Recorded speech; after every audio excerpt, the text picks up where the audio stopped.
Simon Vouet returned to Paris after 13 years in Rome in 1627 to be appointed first painter of the king by Louis XIII, soon establishing himself as the leading painter in the French contemporary art world. He had a profound influence on a generation of artists over the next 2 decades, several among them closely imitating his style and palette. Vouet's monumental Bacchanal combines his skill as master draftsman and brilliant colorist in a complex composition of some 11 figures, carefully placed in the same foreground plane, but yet making a coherent whole. This appears to be the only time Vouet painted a Bacchanal, although as we see here, the central figure of the dancing youth appears slightly differently posed in a Bacchus and Ariadne from the late 1630s. These 2 engravings by Vouet's son-in-law, Michel d'Origny, after his own compositions, were probably never executed as paintings.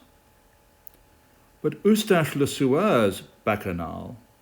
is almost certainly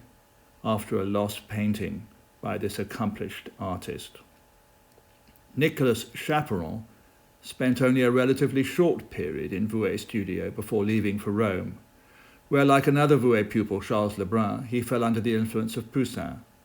but in this engraving was clearly more influenced by Vouet. Vouet's closest disciple, however, was d'Origny, and in this large-scale Diana practicing for the hunt from the mid-1650s, we see not only Vouet's continuing influence,